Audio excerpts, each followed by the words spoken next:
Hi hello నమస్తే, welcome to Telugu రాజ్యం. నేను మీ రామ్.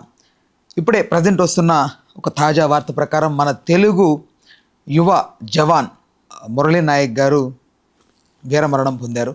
సో ఆయన గురించి ప్రముఖ సోషల్ యాక్టివిస్ట్ కృష్ణకుమారి గారి మాటల్లో విందాం. అమ్మ నమస్తే. నమస్తే. ఒక జవాన్ మరణించడం జరిగిందమ్మ, వీరమరణం పొందారు ఆయన. సో ఆయన గురించి మీ మాటల్లో వినాలనుకుంటున్నాను. అదే జవాన్ గురించి ఒక సోషల్ యాక్టివిస్ట్గా జవాన్స్ని మీరు ఎలా చూస్తారు, వాళ్ళని ఎలా గౌరవిస్తారు? చాలా బాధాకరమైన విషయం అండి. ఎందుకంటే యుద్ధంలోకి వెళ్ళే ప్రతి జవాను ఈ యుద్ధం నుంచి నేను బతికొస్తాను అనే ఒక నమ్మకంతో అయితే వెళ్ళడు. ఆశతో వెళ్తాడేమో కానీ నమ్మకం అయితే ఉండదు. అలాంటి పరిస్థితుల్లో ఇతను ఈరోజు ఈ మురళీ నాయక్ గురించి మనం ఇలాంటి వార్త వినాల్సి రావటం చాలా బాధాకరం. ఇప్పుడు ఆ కుటుంబ సభ్యులు ఎంత, ఇప్పుడు మన సత్యసాయి జిల్లా యువకుడు అతను, ఉమ్మడి రాష్ట్రంలో మన తెలుగు రాష్ట్రంలో తెలుగు యువకుడు ఇలా జవాను మరణించటం అనేది ఒక రకంగా యుద్ధంలోకి రెండు రకాలుగా వెళ్తారు. యుద్ధాల్లోకి అంటే సైన్యంలోకి ఒకప్పుడు లాల్ బహదూర్ శాస్త్రి గారు జై జవాన్ జై కిసాన్ అనే నినాదం ఇచ్చారు. ఎందుకంటే అప్పట్లో మనకి సైనిక బలం అంత లేదు.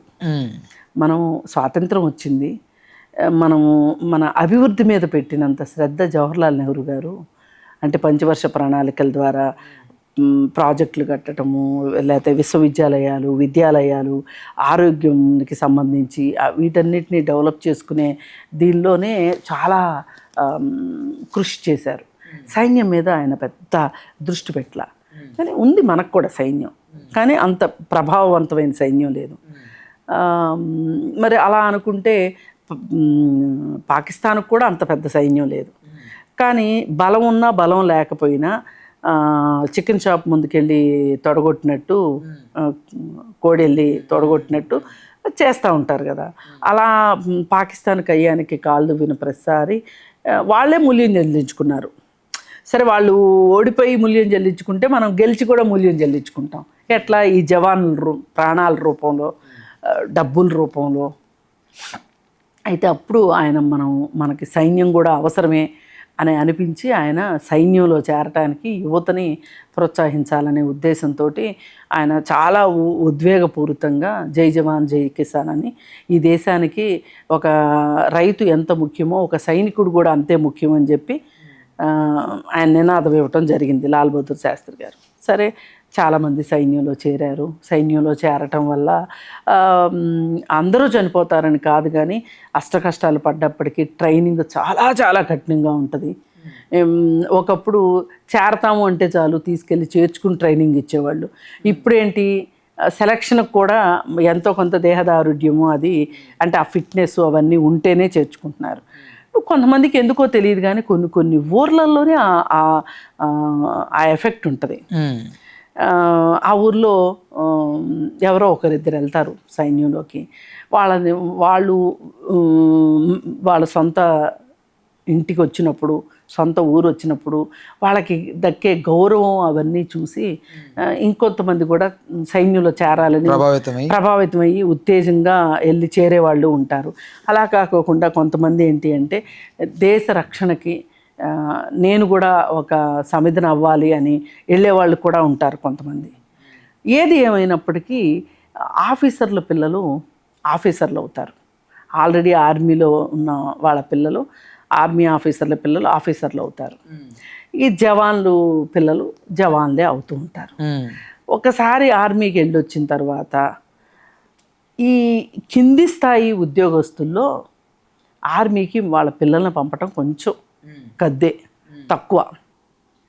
ఎందుకంటే జవాన్ల కష్టాలు ఎలా ఉంటాయో జవాన్లకు తెలుసు, ఆఫీసర్లకు ఉండే కంఫర్ట్స్ ఎలా ఉంటాయో ఆఫీసర్లకు తెలుసు. ఏది ఏమైనప్పటికీ ఈ సైన్యంలో చేరటానికి దేశభక్తి ఎంత ఒక కారణము, ఆర్థిక పరిస్థితులు కూడా అంతే ఒక కారణం. ఈ 2 కారణాలు చెబుతూ చాలామంది చేరతారు. చేరిన తర్వాత ఎన్ని యుద్ధాల్లో పాల్గొన్నప్పటికీ, ఎన్ని సరిహద్దు రక్షణల్లో పాల్పంచుకున్నప్పటికీ కూడా ప్రాణాలు పోయే పరిస్థితి లేకోకుండా విధి నిర్వహణ చేసుకొని రిటైర్మెంట్ తీసుకొని శేష జీవితం హాయిగా గడుపుతున్న ఆర్మీలో పనిచేసిన వాళ్ళు ఉన్నారు. అలాగే ఏవైనా చిన్న చిన్న దెబ్బలు తగిలి, నాకు తెలిసి ఒక పిల్లాడు జస్ట్ 1 year ట్రైనింగ్ కంప్లీట్ చేసుకునేసరికి ఒకసారి చాలా దగ్గరగా బాంబు పేలితే అతనికి వినికిడి శక్తి తగ్గింది. దాదాపు ఒకవైపు చెవి బాగానే ఉంది, కానీ రెండో వైపు చెవి దాదాపు 60% వినికిడి దెబ్బతిన్నది. అంటే జస్ట్ చేరి సంవత్సరానికే ఇంత నష్టం జరిగితే మొత్తం అయ్యేలోపు ఏదో ఒక డ్యామేజ్ జరగకోకుండా మటుకు వాళ్ళు ఇంటికైతే వచ్చే పరిస్థితి ఉండదు. దీనన్నిటికన్నా ముందు ఇంకొకటి కూడా ఏముంటుంది అంటే, ఒక రకమైన ఒక మానసిక స్థితి ఉంటుంది. ఏ రోజు గ్యారంటీ ఉండదు, ఎప్పుడు లేచి వెళ్ళి ఏమి చేయాలో తెలియదు.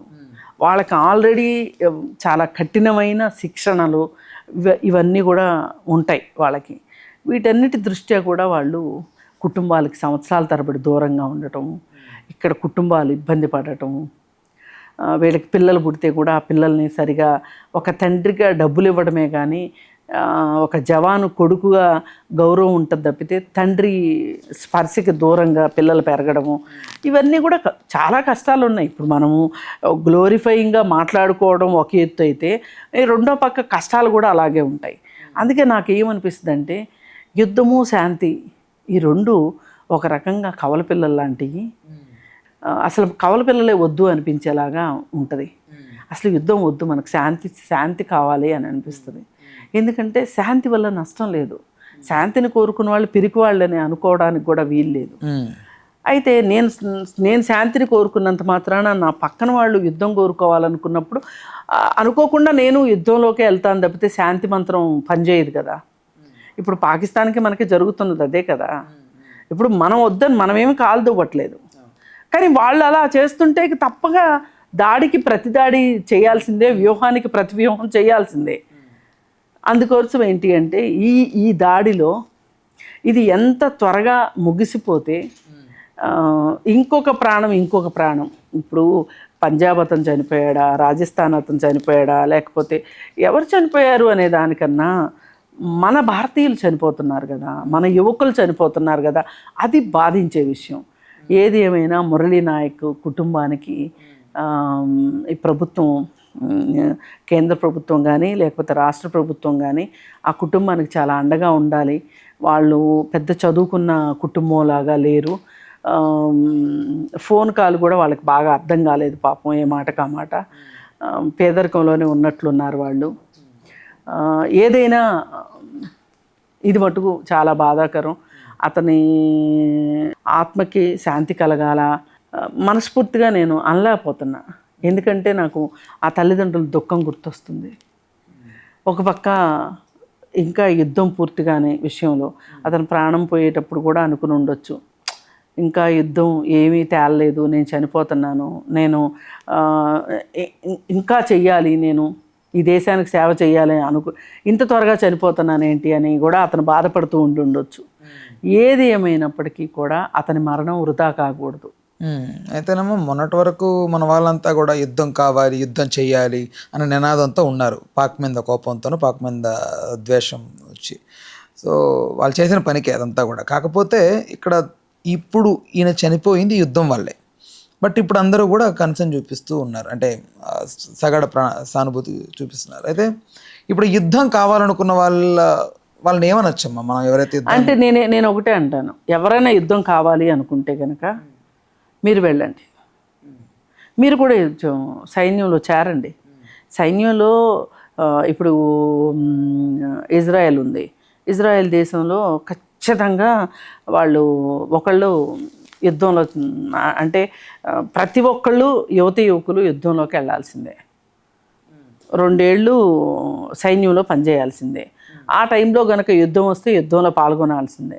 చనిపోతారు, బతికుంటారా వాళ్ళకి రెస్ట్ ఆఫ్ లైఫ్లో వాళ్ళ పెళ్లి బాధ్యత ప్రభుత్వం తీసుకుంటుంది, చదువు బాధ్యత తీసుకుంటుంది, ఒకవేళ ఉద్యోగం బాధ్యత తీసుకుంటుంది. వాళ్ళకి ఏంటంటే ప్రతి క్షణము యుద్ధంలోనే ఉన్నాము అనిపించేలాగా ఉంటుంది వాళ్ళకి. కానీ అలాంటి జీవితాలు మట్టుకు ఎవ్వరికీ ఉండదు. చాలామంది మనం కొన్ని వీడియోస్లో కూడా చూస్తుంటాం, వాళ్ళు వండుకొని తిండాలు ఎంతో కష్టంగా, మంచో పక్క అన్నీ గడ్డగట్టిపోతూ ఉంటాయి, చలిలో బరువులు మోస్తూ ఉంటారు. అంటే చాలామంది ఏమనుకుంటారంటే అమ్మ ఏదో డబ్బుల కోసం వెళ్ళిపోతారు, సుఖ జీవితం కోసం వెళ్ళిపోతారు, లేకపోతే అంటే రిటైర్మెంట్. పేదరికంలో ఉన్న వాళ్ళకి అంతకంటే ఆప్షన్ లేదు. ఇప్పుడు అక్కడికి వెళ్ళిన తర్వాత దేశభక్తితో ఉంటారు, అందులో డౌటే లేదు. వెళ్ళేటప్పుడు కూడా దేశభక్తి కూడా ఒక ఫ్యాక్టరే వెళ్ళే వాళ్ళకి, నేనేం కాదు అనట్లా. కానీ అంత ప్రమాదకరమైన దాన్ని ఎంచుకునే విషయంలో పేదరికం చాలా కారణం. ఇప్పుడు గుజరాత్ ఉంది, గుజరాత్ నుంచి ఎవ్వరూ సైన్యంలోకి వెళ్ళరు, పంజాబ్ నుంచి ఎక్కువ వెళ్తారు. సౌండ్ సింగిల్ ఎక్కువ, పంజాబ్ నుంచి ఎక్కువ వెళ్తారు. అంటే పౌరగడ్డనా అని కాదు, ఇప్పుడు వాళ్ళు పాకిస్తాన్ బోర్డర్లో ఉన్నారు, దగ్గర పక్కనే. వాళ్ళకి అసలు తెలియకుండా వాళ్ళకి ఒక పోరాట పట్టిక ఉంటుంది. వాళ్ళు ఏమంటారు, సిచ్యువేషన్ డిమాండ్ అంటారు కదా, ఆ డిమాండ్ ఉంది. ఇప్పుడు వీళ్ళు ఉన్నారు, గుజరాత్ వాళ్ళు ఉన్నారు, వాళ్ళు ఎంతసేపు వాళ్ళు వ్యాపార దృక్పథం ఉంటుంది తప్పితే వాళ్ళకి యుద్ధంలోకి వెళ్ళాలని ఉండదు, వాళ్ళకి అంటే సైన్యంలోకి వెళ్ళాలని ఉండదు. ఇప్పుడు ఆంధ్రప్రదేశ్లో కూడా కొన్ని ప్రాంతాలు ఉన్నాయి, ఉమ్మడి ఆంధ్రప్రదేశ్ కావచ్చు, తెలంగాణ కావచ్చు. అదే చెప్పే కదా, ఒక ఊర్లో ఎవరికైనా ఒక గౌరవం దక్కిందనుకోండి, అది చూసి అదొక ఫ్యాంటసీ లాగా వెళ్ళే వాళ్ళు కూడా ఉంటారు కొంతమంది. ఏది ఏమైనా సైన్యంలోకి వెళ్ళడము అనేది మటుకు అంత ఈజీ అయిన విషయము కాదు, అంత సంతోషించదగ్గ విషయం కూడా కాదు. కానీ బట్ దేశ రక్షణకి కావాలి కాబట్టి వెళతారు. దానికి ఒక ఫ్యాక్టర్ మటుకు పేదరికమే. ఏది జవాన్ల వరకు నేను చెప్పేది, జవాన్ల వరకు మటుకు ఇప్పుడు ఎయిర్ ఫోర్స్లోకి వెళ్తారు, నేవీలోకి వెళ్తారు. ఇప్పుడు వాళ్ళు వాళ్ళ కుటుంబ స్థాయి, వాళ్ళ చదువు స్థాయిని బట్టి కూడా వాళ్ళకు ఉద్యోగాలు వస్తాయి. ఇప్పుడు జవాన్ అనుకోండి, జస్ట్ 10th క్లాస్, ఒకప్పుడైతే అస్సలు చదువుతో పని ఉండేది కాదు. ఇప్పుడు 10th క్లాస్ వరకు వాళ్ళకి పెట్టాను. 10th క్లాస్ తర్వాత కూడా దేహదారుఢ్య పరీక్షలు అవి చేసి వెళ్తారు. ఒక్కళ్ళు కనుక ఫ్యామిలీలో వెళ్ళారంటే ఆ ఫ్యామిలీని నిలబెడతారు. జీతం ఎక్కువ ఉంటుంది కదా, ఆ జీతాలు వస్తాయి కదా, అలాగే రిటైర్ అయినప్పుడు బెనిఫిట్స్ వస్తాయి, తర్వాత పెన్షన్ వస్తుంది, తర్వాత మళ్ళీ బయట ఉద్యోగం వస్తుంది. ఈ ఉద్దేశంతో వెళ్ళేవాళ్ళు ఉంటారు. అది నాకు ఒక డౌట్, నా ఫ్రెండ్ ఒక అబ్బాయి క్రిస్టియన్ అబ్బాయి, నేను అంటే జీసస్ క్రైస్ట్ అంటే నాకే ఆయన విందేమి ద్వేషం అని కాదు, నేను జస్ట్ డౌట్ వచ్చి అడిగాను, జీసస్ క్రైస్ట్ ఏం చేశాడు అని అడిగాను నేను. అడిగితే మనోడు అన్నాడు, మన కోసం మరణించాడు ఆయన, మన కోసం మన మీద ప్రేమ వల్లే ఆయన చనిపోయాడు, ప్రేమ కోసం ఫైట్ చేశాడు అన్నాడు. మరి ఇప్పుడు ఆర్మీలో మనోళ్ళు చేస్తోంది కూడా అదే కదా, ఫ్రీడమ్ ఫైటర్స్ కూడా అదే కదా చేశారు, మన కోసమే కదా కష్టపడి వాళ్ళు వీరమరణం పొందారు. వాళ్ళకి ఎందుకు అంత రాలేదంటే ఆ దగ్గర ఆన్సర్ లేదు యాక్చువల్లీ. లేదు అంటే అది ఎందుకో నాకు తెలియదు, నాకు అడగాలనిపించి అడిగాను నేను. నాకు ఎందుకో కంపారిజన్ ఒకేలాగా ఉందమ్మా. ఇప్పుడు డబ్బు కోసం వెళ్ళి ఎవడు ప్రాణం తెగించడమ్మా, ఫ్రాంక్గా చెప్తాను నేను. మన ఇండియా కోసం, భారతదేశం కోసం వెళ్ళి, నేను అదే అంటున్నా, ఆ తెగించే వెనకమాల రకరకాల ఫ్యాక్టర్స్ ఉంటాయి. ఇప్పుడు ఒకళ్ళు బ్యాంక్ ఉద్యోగమే సెలెక్ట్ చేసుకుంటారు, ఇంకొక ఉద్యోగం సెలెక్ట్ చేసుకుంటారు, ఇంకొక ఉద్యోగం సెలెక్ట్ చేసుకుంటారు. కొంతమంది మటుకు ఖచ్చితంగా సైన్యంలోకి వెళ్ళాలని అనుకుంటారు. ఈ సైన్యంలోకి వెళ్ళాలనుకునే వాళ్ళల్లో వాళ్ళ కుటుంబ పరిస్థితులను బట్టి వాళ్ళు ఎంచుకునే స్థాయి ఉంటుంది. కానీ ప్రాణాన్ని తెగించి వెళ్ళడం అనేది కష్టం కదా. అదే ఖచ్చితంగా కష్టమే. ఇప్పుడు దుబాయ్ వెళ్తున్నారండి చాలామంది, ఏజెంట్లు మోసం చేసి వాళ్ళని, ఆ దుబాయ్ వెళ్ళిన తర్వాత ఏమవుతుందో తెలియట్లా, కొంతమంది అసలు తిరిగి రావట్లా, అక్కడే చచ్చిపోతున్నారు. దీనికి సంబంధించి ఒక సినిమా కూడా వచ్చింది, పృథ్వీరాజ్ది, ఎక్సలెంట్ ఫిల్మ్ అది, దాంట్లో తెలుస్తుంది క్లియర్గా. మరి అందరూ వెళ్ళలేదే దుబాయ్ అంటే ఏం చెప్తాం?